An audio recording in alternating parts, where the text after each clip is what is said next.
do you believe there is the one? When people get together, they become the one, like for each other.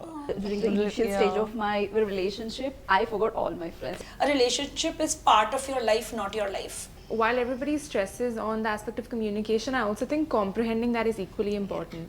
What do y'all think about talking to your exes? If you could move past it and behave like civilized human beings, I do not see why people react in a way that they can't be friends with their exes.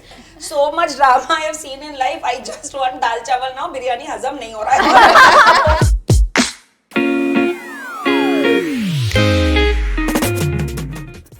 Hi everyone, welcome to the podcast. I'm Vama, the founder and CEO of iDare, and this podcast is inspired by our lunchroom conversations. The objective is for us to talk about these things that we do generally at work, but in a setting where more people can see, learn, grow and relate. And I'm so grateful for all of you to be here today. So today we're going to talk about relationships, as complicated as they might be. You know, there are a lot of small things that are more or less seen as very normal, and but are they normal, are they not, what are your views on it, is what we're going to talk about today. And if you all are ready, should we start? Yes, please. Okay, we'll go right into the deep end. Do you believe there is the one? Wow.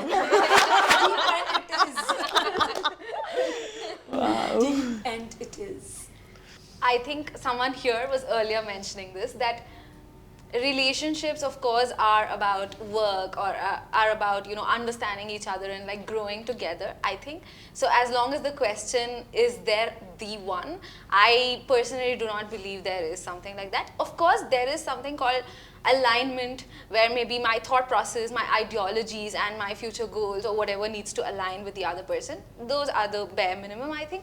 But otherwise I think any amount of effort and the amount of understanding and the work that it takes shall remain the same, no matter, you know, who you are choosing. Regardless of that, you will still continue to grow together, and as long as there is that mindset, I think there is no the one as such.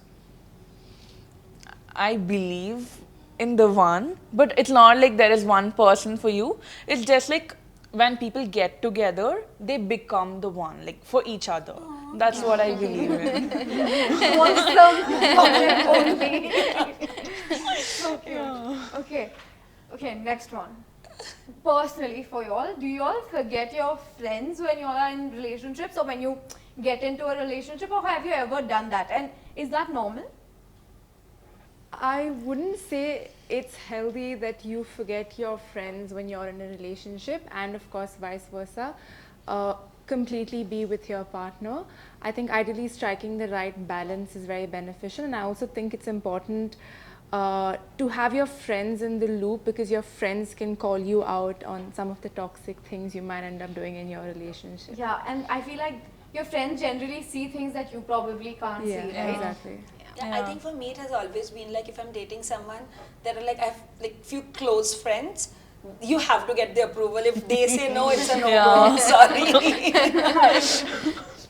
I think it also keeps you grounded, because every single thing with your partner, yes, sharing things are great, but other than that, I think there are certain things that will help you keep your independence, that will help you, you know, explore different paths, or that you may not want to do. Even if you may want to do, I think there is always a good thing to draw a line. Like she said, it's healthy to maintain that balance and to draw that line and to be able to say, okay, this is my thing, or this is something that I like to do with my friends, and it's our space. So I think that's great. Yeah, so I agree with both of them, but personally, if I have to tell you, but I have done that.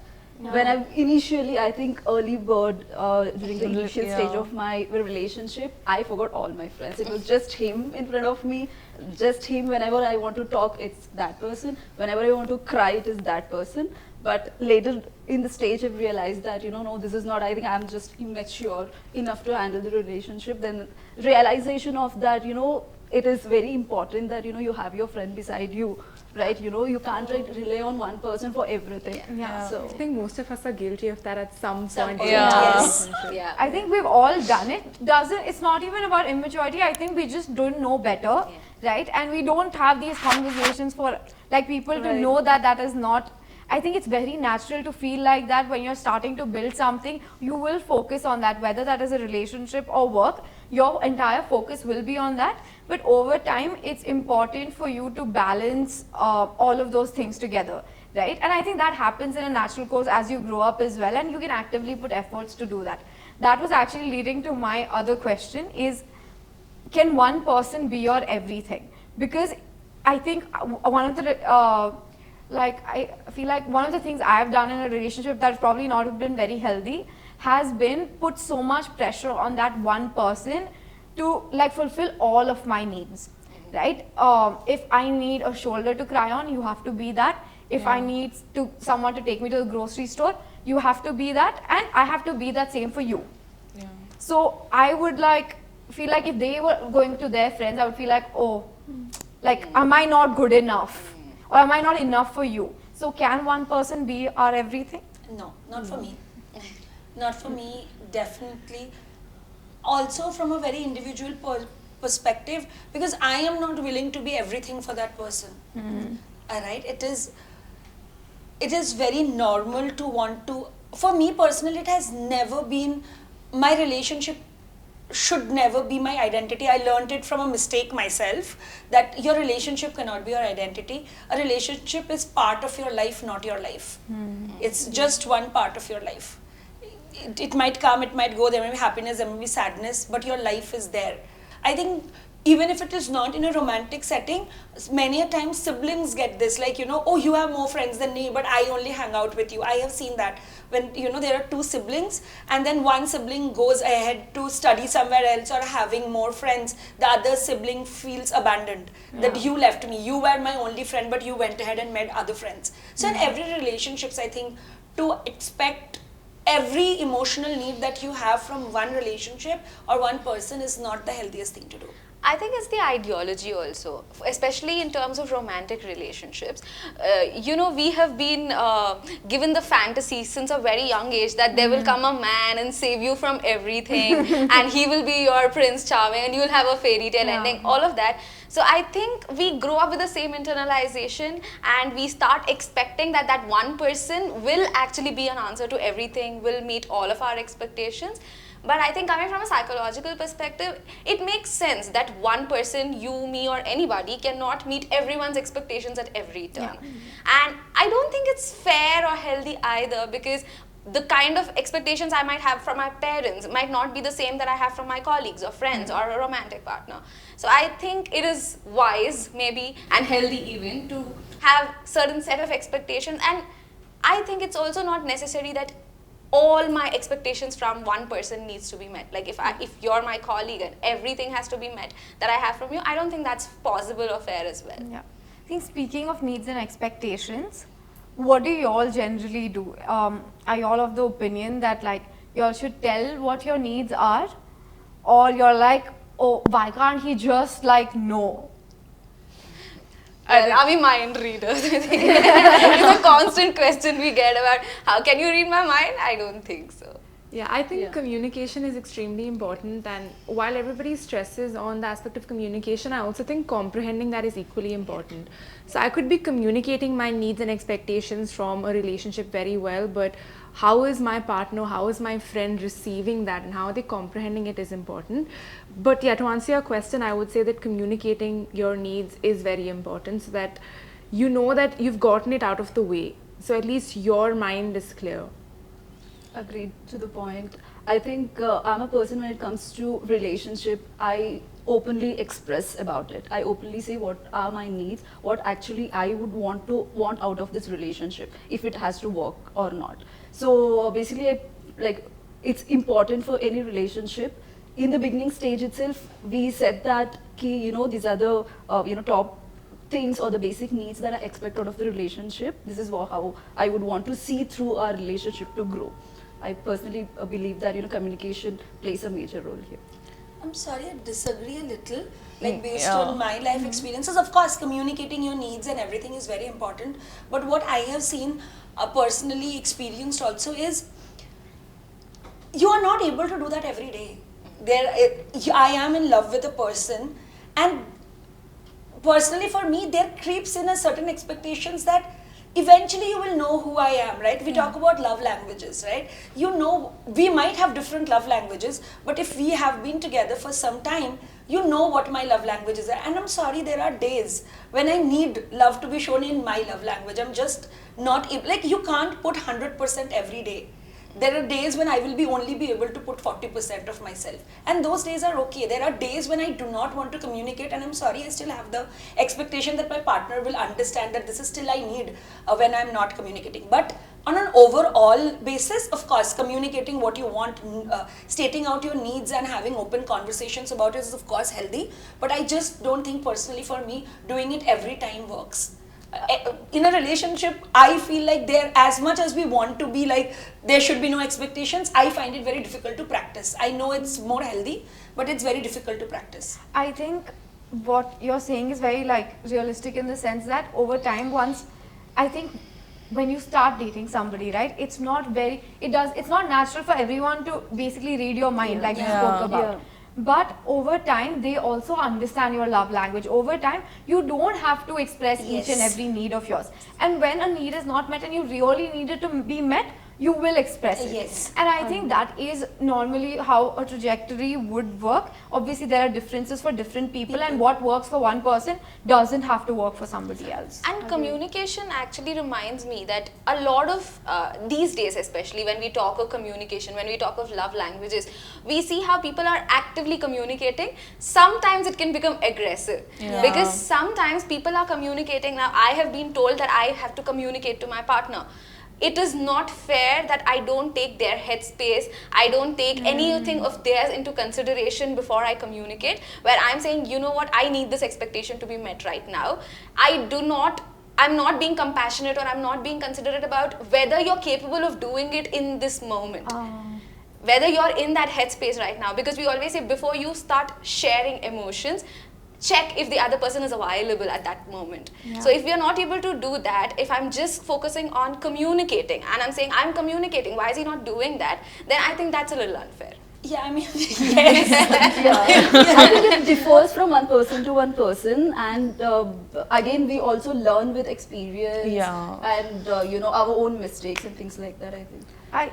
I agree with Mona on this, because like even I'm a person, like I would want to communicate if it's something very serious, like I want to communicate. But at sad days when I need a hug, I don't want to ask for it. Like, can you hug me? I don't want to do that.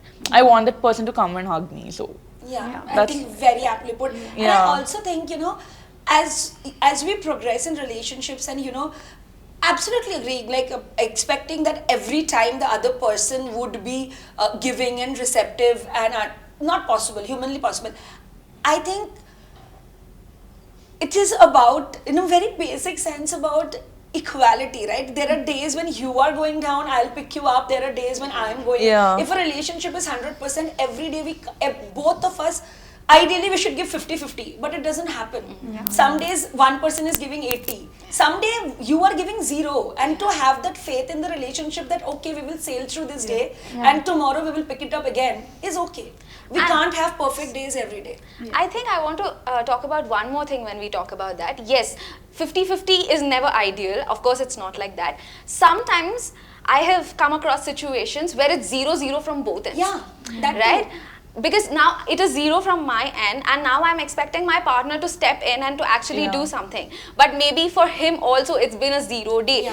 At which point I think it becomes important for us to focus on picking up ourselves. Because while it is great and it's beautiful that someone else will come and support you and be there for you, when the other person is not able to do it, or when they're going through something of their own, it becomes very futile, and it becomes very messy also to put that constant expectation on them that they should deal with their own stuff and mine. Rather, I can deal with mine because I'm capable of doing so for this moment and theirs. And maybe when we are both in a better place, we can still talk about it, and we can be like, okay, this was my experience and this was yours. And then we can still give that space and empathy and all of that. But I think that's equally important as well. I think this ties back very beautiful to the first point that we were talking about. about your individuality, right? Because on birthday you know that there is more to your life, there is okay, fine, this is something which will be sailed past, and the moment you don't like you don't put the other person in charge of all your happiness, you don't put the relationship in charge of everything of your being, it's easier to take that step, it's easier to look past that one bad day or a series of bad days together. I think to tie whatever y'all have said together, obviously it's important to be like work on yourself as a person, and on days where like you said 0-0, that is what will pick you up, and on days where you need some pick me up and they can provide you that pick me up, there's nothing like it, that. right? But what is another thing I saw from what you guys said was also how a relationship trajectory changes and it grows, right? Yes. And I think that is very important, because I feel like in this generation, we're very easy to dismiss relationships in the first month saying, this is not working, right? Based on like smaller things.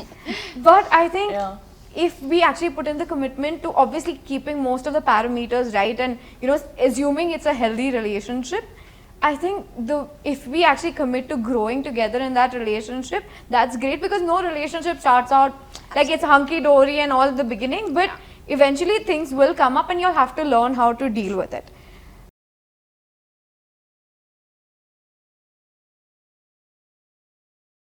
Coming to that, when things don't work out, right? Or you are in a relationship for a while, but it's just not working out. How do you know the difference between should I wait for them to change or it's time for me to let go? I want to ask, what do you mean when you say change? So, you know how it's like, sometimes you're in a toxic relationship, okay? And they have said, I'm sorry, I will work on myself, I will not do it again, give me some time, it will be better. Or you in your head only are presuming, maybe they're going through a hard time right now because of their past. You're understanding without them talking also that because of what's going on at work, maybe they're going through this right now. Let me wait for this to pass. Let me wait for them to change their behavior, and I'll still hold on to that relationship. Or you're like, no, I want to let go. I think this differs from person to person. Until we know the situation of the relationship, we can't tell. Like I can't. What would you do? I think I would stay because of my severe attachment issues.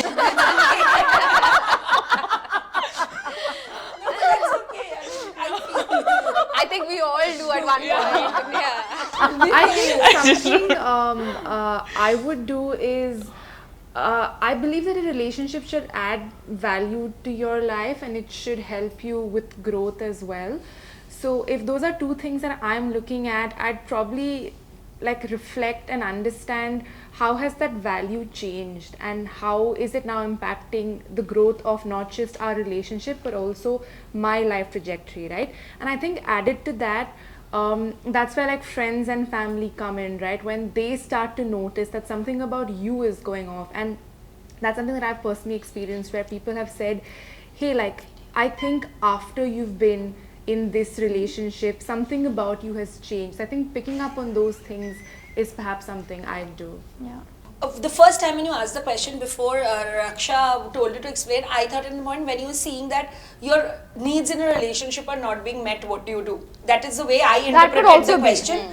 So I would answer like that, but the second option which you said, where I've seen like someone is promising me that they will change and they're not changing, my personal first instinct as well as my advice to my friends will be run for your life, sister.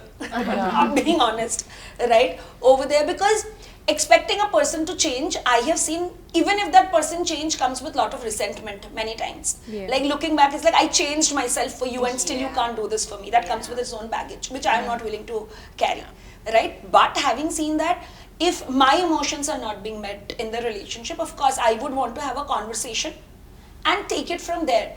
Understanding, actually, if I may say, go for and if I know that this is basically has been my happy place, signs which Nitara was talking about, it's not that it is become toxic or people are seeing that I have become a different person or I'm constantly having to try very hard to keep this relationship together. It has become a constant effort.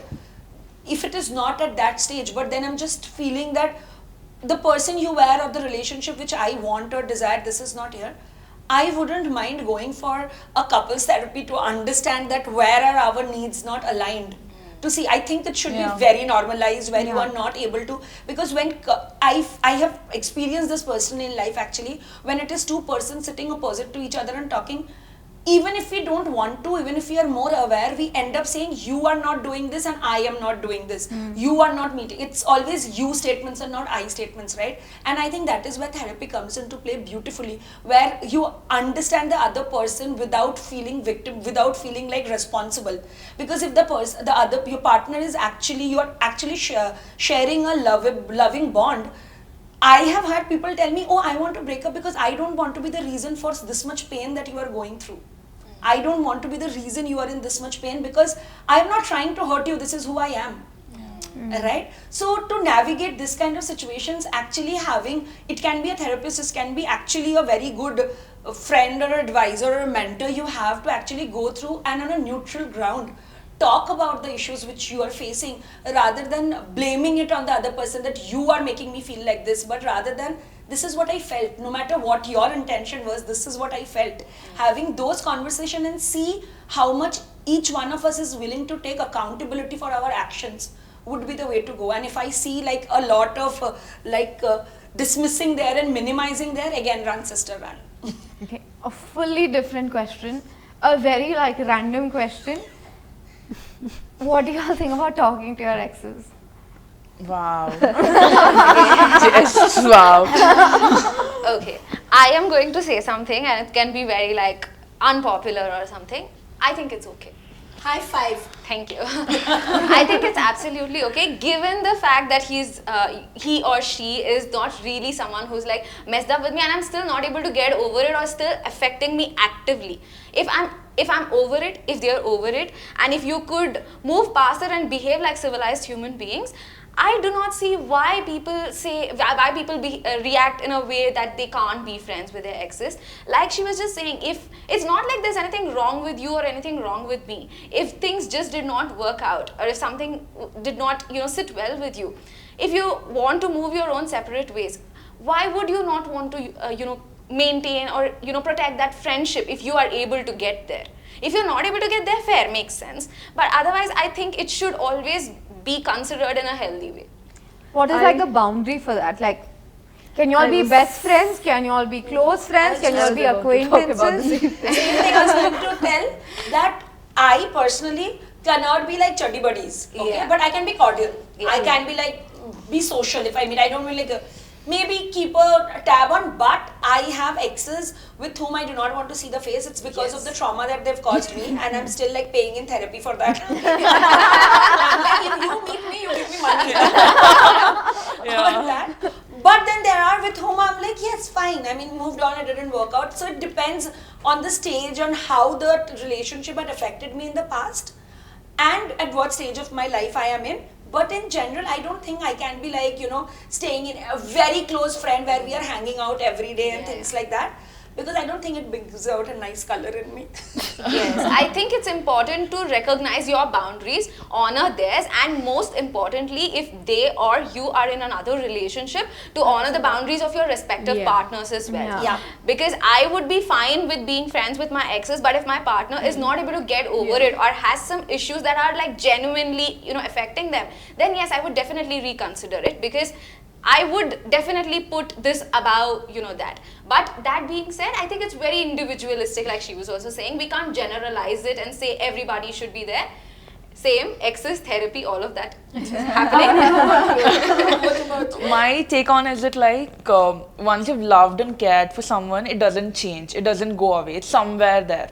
Like there's some soft corner for this person in your heart. I can see a halo on a So my take on it is like, you can't go back to your ex just being like, let's just be friends. It never happens. So if you're going back to your ex in a relationship, it's a huge red flag for me.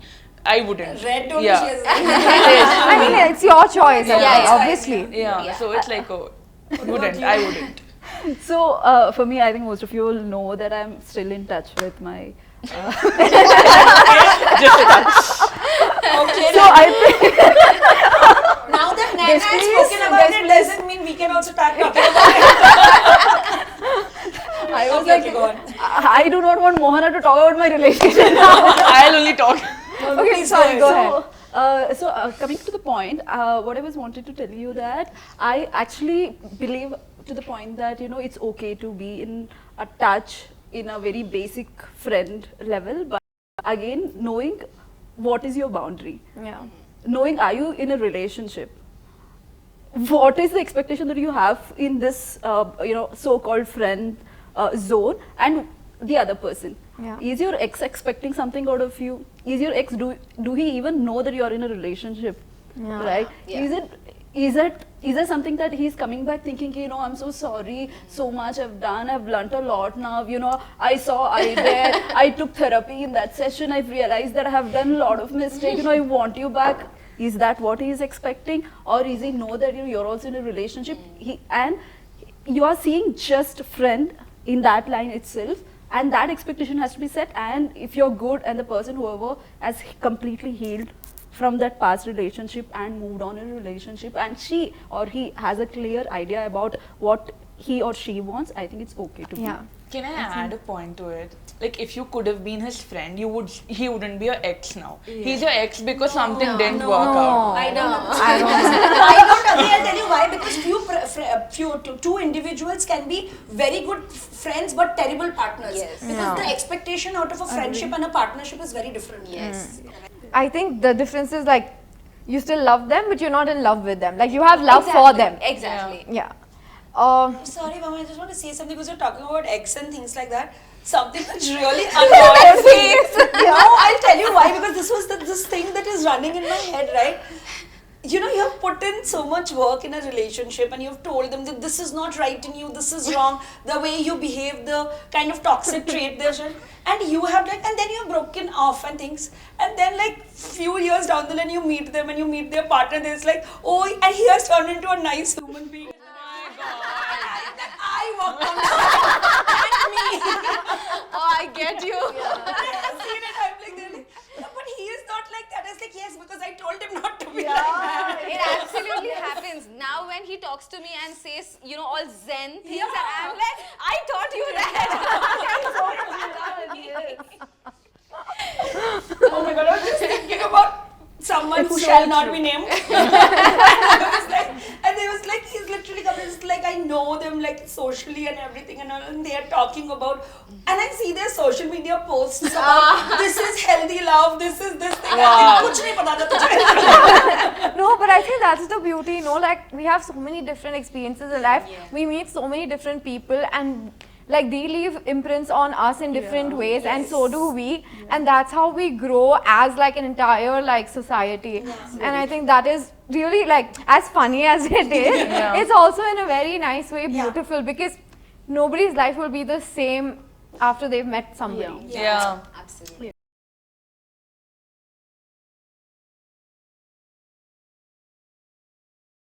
Okay, now little controversial. These were not. Okay. Obsession about someone sort of only happens when that person is not committing to you properly. I'll repeat. true?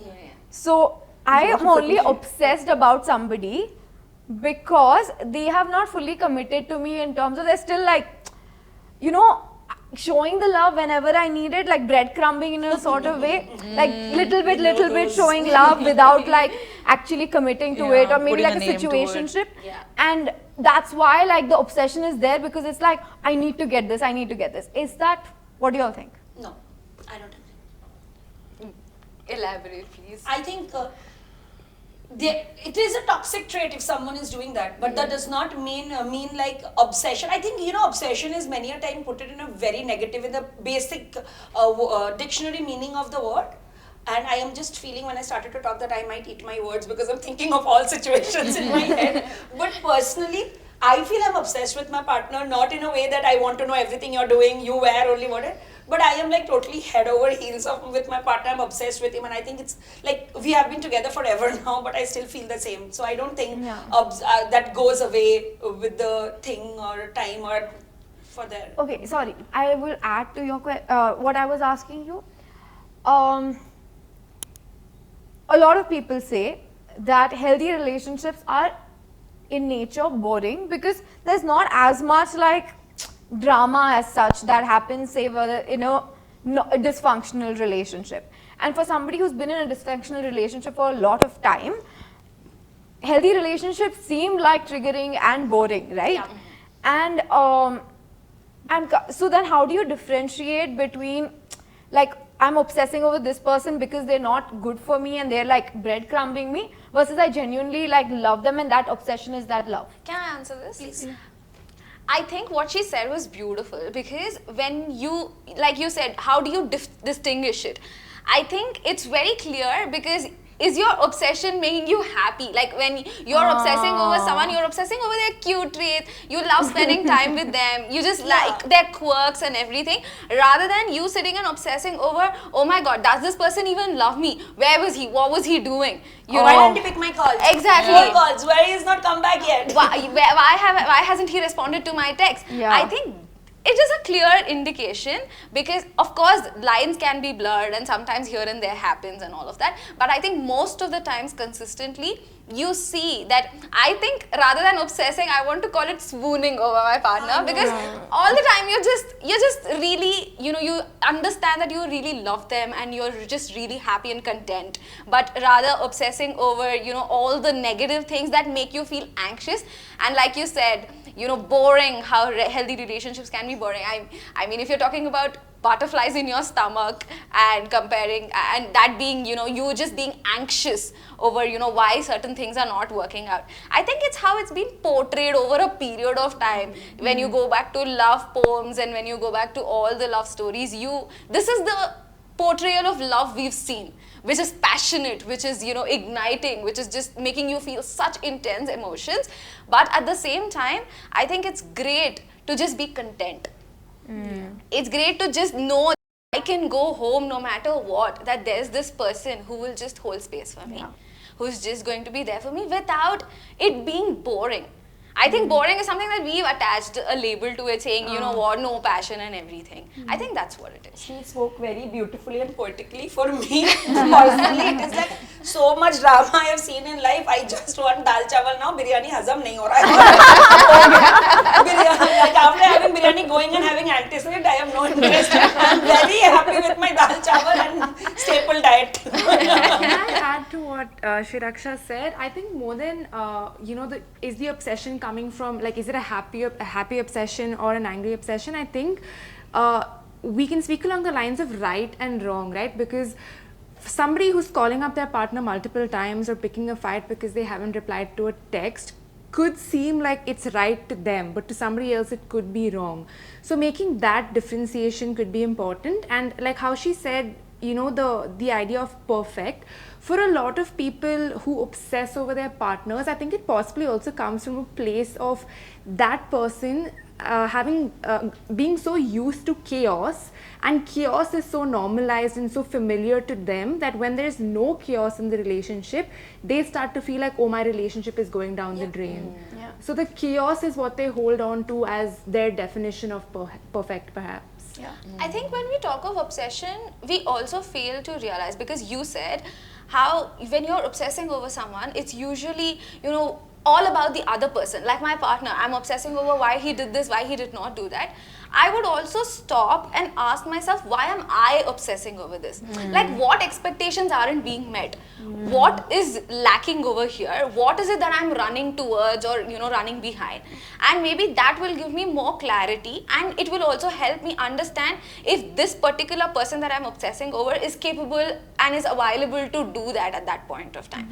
So a lot of times I think we are desperate for maybe validation, maybe love and concern and affection, whatever that might be.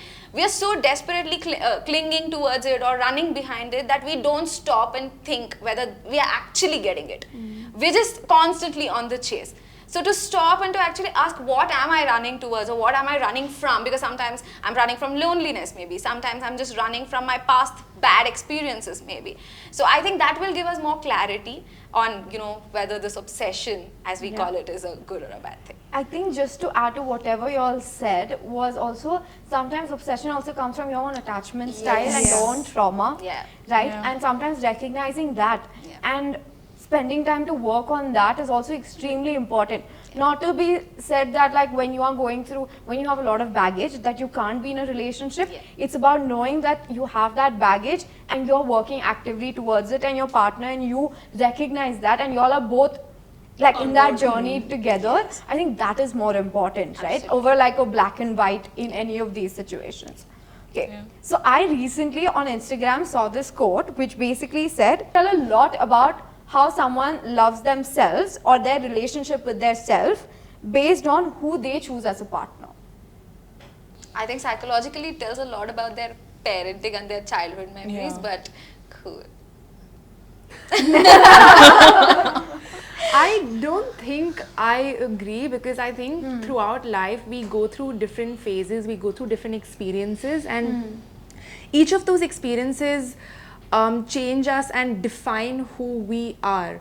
So I could be doing all the work on myself, and perhaps I've found somebody during that point in life who's perhaps also doing equally well mentally as I am, and maybe at some point that person goes through a difficult time, and say one of my other friends sees them and then says, oh my god, I never thought that you'd be with a person like that. So I think it's all very subjective, and I don't necessarily think that it's a reflection of who you are and the kind of work you're doing on yourself. I think they're both very independent. Yes, of course at some point they become interdependent, but I don't think it's a true reflection of the kind of work you're doing on yourself. I don't agree with it. Like, I mean, deeply, if we go like absolutely psychoanalyze out of it, I'm sure like there will be probably some connections. But on the whole, I don't think so. Because when you were saying this, what I was also thinking is what I have heard so often, and it actually breaks my heart when people say that, oh, if you don't love yourself, how can you love someone else? I mean, it really, you deserve love even if you, especially on the days you can't love yourself, right?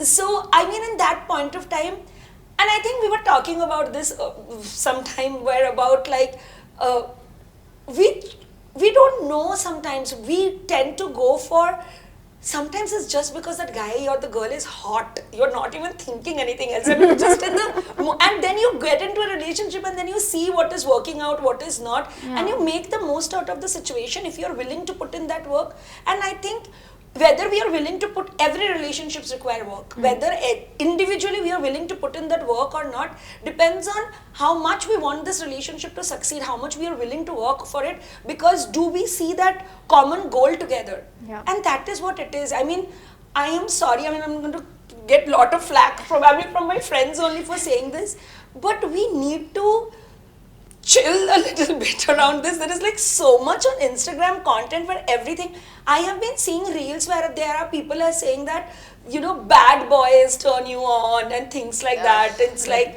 oh, I am not a rehabilitation center. I think a lot of women, and I know them personally, a lot of women want to date broken men to fix them.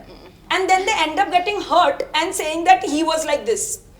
Again, not an excuse for their bad behavior or toxicity, but you willingly, knowingly went in thinking that you will be able to fix it. According to me, the entire reason for getting into the relationship itself is flawed to begin with. Right? I think slightly the savior syndrome that so many of us suffer from. And like she said, I think if you talk psychologically about it, there's a lot to be said about why this person wants to pursue broken men and fix them, or why those men are acting a certain way with their own relationships, self-worth and attachment issues and multiple things. But at the end of the day, it all comes down to understanding that every single thing about me need not reflect in my decisions.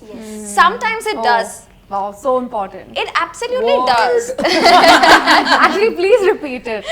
No, I forgot it. Every single thing about me does Yeah. not have to reflect in my decision. Correct, absolutely. Because sometimes, yes, because sometimes, like some time ago, you were saying this is totally my vibe. And yes, it could be. And other times, we might just pick on something, we might do something just because we like it. It may not be what we usually go for, but something must have pulled me towards it, and that's okay. It does not tell a lot about you all the time. Yeah. I think that's what it is. Yeah, apart from your taste. Nobody listen to her. This guys, please. No, keep it. Okay, so I've done with like most of the questions we had, and we'll do this again and again. But again, gonna push you all in the deep end. If you all want, I'll go first. But what's your like, one of your, I'm not gonna ask you to ask your like deepest fear or biggest fear, but what's like one real fear you all have about relationships? And actually, I'll go first because I have been thinking about it a lot. I think for me, it is, I come from a lot of childhood trauma and like my own mental health issues. And it's very easy for me to go into that mindset where I start thinking that I don't want to put someone else through this. I can't manage myself. And there are lots of things, the way I do what I do is because of my past. And I don't think like I should be putting someone else through that. But I also do like, and put them through pain because of my stuff. But then I also recognize like, when people come along in your life and they are like, no, you know what, we'll do this together. You also learn how to love yourself in that way when you see that love from somebody else. And you're like, you know what, we'll do this together. And it does not mean you don't work on yourself. I think that is a constant thing, right? Like I can't say that this happened to me and now I'm broken and I can't ever be with someone. It is how am I going to work on myself to make sure that I am the best version of myself and for my relationship. I think that has like been like a huge fear in my head for a while. I think my biggest fear in actually any relationship, not only romantic relationship, I think I sometimes microanalyze their behaviors. Maybe, a word, the choice of word they chose. That, like, someone like very close to me and a very nice person, I believe, uses the word bandi a lot. Ye bandiya na, and I get very triggered by it, right? And I keep on calling it like, why are you talking like this? Ye bandiya, this chick, something like that. I get very triggered by it. So I know, I'm aware of it, that I microanalyze sometimes. And my biggest fear is loss of respect, because I cannot love someone I can't respect. So, and my biggest, like, if you keep doing this, I'm going to lose the respect and we can't be together in any capacity, right? We can't be together. So that is my biggest fear, that I'm going to microanalyze something and then that is going to, lead to me losing respect for that person, and that is eventually going to lead to the end of the relationship. I think if I have to start thinking about it, there are a couple more, because when everybody was sharing, I was actually thinking through that because of my previous relationship and things like that. I think the biggest fear that I had is, what if the person gonna cheat on me? I think it is coming again from the point of view of my old experience and the trauma that I've gone through, a kind of,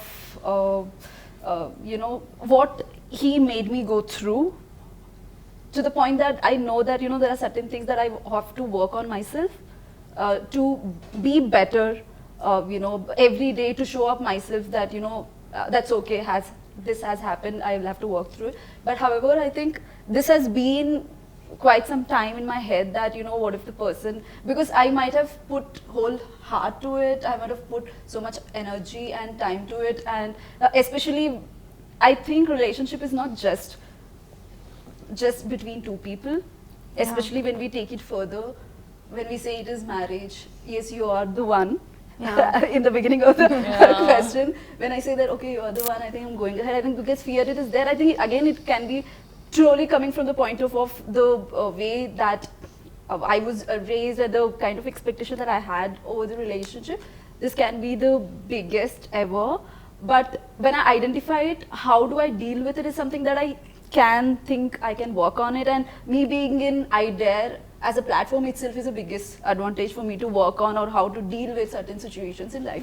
But if that happens to that point at that moment, I do not know how do I even like take that up. I think that can be a biggest, and because I have experienced it, Yeah. a person who cheated on me, and I know how I felt and how long did I even take to like deal with it, heal myself over it, you know, how difficult it was for me to just face the family, friends for that matter. So yeah, I would say that would be the biggest thing.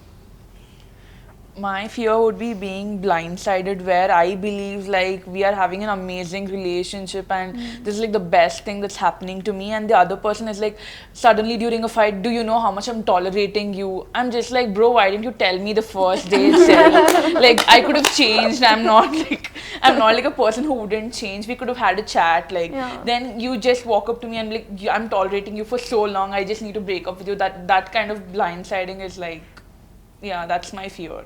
I don't want to be blindsided. Yeah. Fair. I think one thing comes to my mind.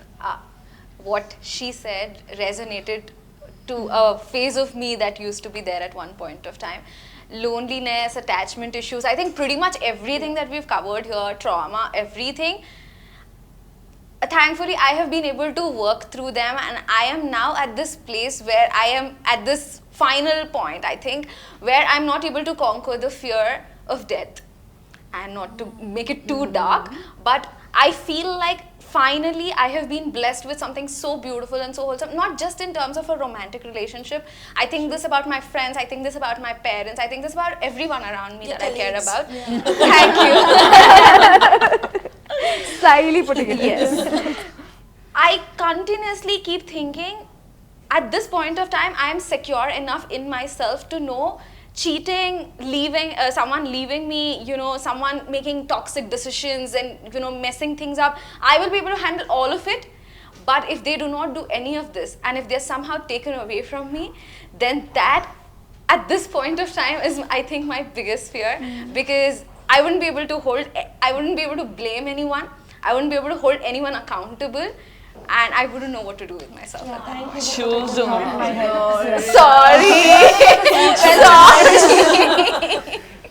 Yeah, so I'm with Raksha on that one. I think my biggest fear has always been losing anybody to death, and because we're talking in this context, losing a partner to death, because like she also said, if you lose them because of a breakup or through a divorce or just anything else, there's still some part of you that has answers, right? Closure. Or you've got that sense of closure, but you lose a partner to death and it sort of feels like the end of it. Yeah. So sometimes I have this fear of, okay, you're giving so much and you dedicate your whole life to this person, and you just never know at what point you just don't have them anymore. Oh, I mean, thank you all for sharing that. I know it's not easy, like, just saying something that's so like vulnerable to you, but thank you. And I know like a lot of people resonate with a lot of things that you all said.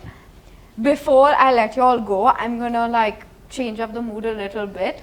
Okay, so there are like some little things in relationships, okay, whether you're in one right now or not, there are some little things in relationship that make your day, basically.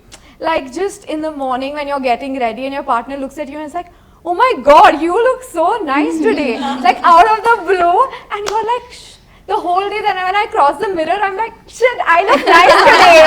Yeah. You know, these small things that just like are so beautiful in relationships, right? What are some of those little things that mean a lot to you all in relationships? Like one of each. Can I go first? So a partner picking you up from a particular place they know you're at, and they're sort of timing it at the time you're leaving, and you walk out and you just see them there. I think that's very cute.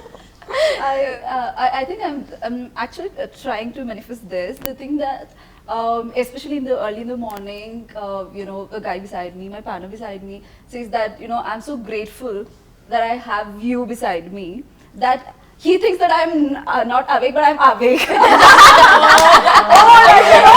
funny. Yeah, right? So somehow I try to manifest this, that, my partner, like, truly feels that, he's so grateful to have me in his life. I think that moment gonna be like, wow moment. Then now you'll have to wake up every day at 6 a.m.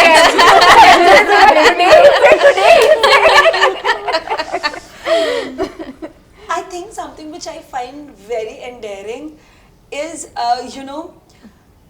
personally for me, I don't need a lot of taken care of. It's like someone taking too much care of me is a turn off for me. I'm like, bro, I can look after myself, please. I'm like that. But those little things like seeing, like when I'm working, if my partner notices my bottle is getting empty, he just fills it and keeps it. Right? Or, if I've fallen asleep on the couch and instead of waking me up, he'll just put the cover on me. Like making my daily life, some inconveniences which I might have faced, him with me realizing, filling those in, I just find them like absolutely endearing. I'm like, oh, thank you. I think that would be it. Mine's like, it might be like filmy again, like just like calling a like, it's fine. it's like just calling randomly in the middle of the day and just like, yeah, I love you, and just cut the call. Like it's just like so sweet, like in between the day, like Ordering burger? yeah. Just for me, it's like calling randomly, and it can lift up your mood so much. Like yeah. I want to say something. Sorry, she said ordering burger, and that reminded me. I have this habit, like when my partner, like I have told him I don't want food. Do you want to order something? I was like, no, I don't want. And I've gone out with my day, but when he has ordered, he still ordered something which I like. Yeah. And then I'm like, oh, I want this. I was like, I know, take this. And That's called green forest. What even is blackpool forest? I'm going to say something really specific. I have like two things in my mind when you said this. One, the way he absolutely adores my parents. I think he likes them more than I like them at this point of time. And I think I have always had that expectation because I am an only daughter, and when I am not around, even for work or even for anything, even when my parents are traveling, I think he calls, he checks on them, he's like ordering for them, he's constantly checking where they've reached, and he's like constantly thinking about them and everything. I think that is one thing that I absolutely love.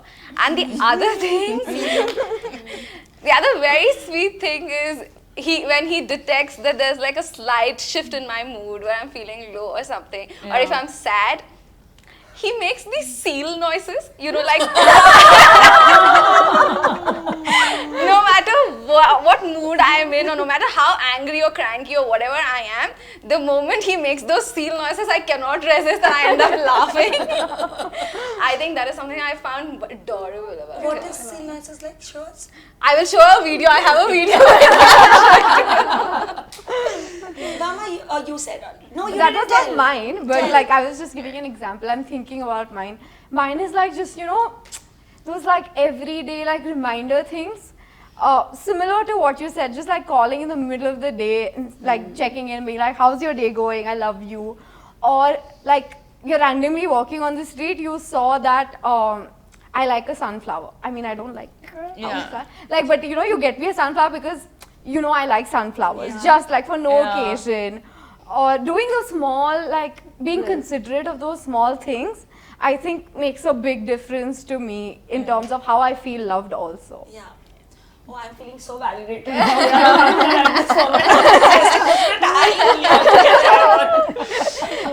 Oh wow. Okay, so this has been really lovely. Yes. Thank you so much. I think a lot of what like we spoke about today are things that people wonder and people want to know about but don't know who to talk to. So I feel like I'm so glad we had this space to talk about this. Thank you so much, and I can't wait to do this again. Yes. Thank you so Thank you, much. Amma. And also again, thanks to a space like iDare, where people can come in, maybe younger people or people who are already been in relationships, like any age group basically, but to come in to know what a healthy relationships look like, to understand from the different aspects in our app, to reach out to our support agents, to understand like, is this healthy? What am I going through? How do I navigate this? Take that therapy session if you want to understand yourself or your partner better, or just reach out and inspire to see and read and learn more about our access content like this. I think thanks to you for creating a platform like that and letting us work towards that. No, I think this platform would not be a thing if not for every one of you. So yeah, we'll cut it.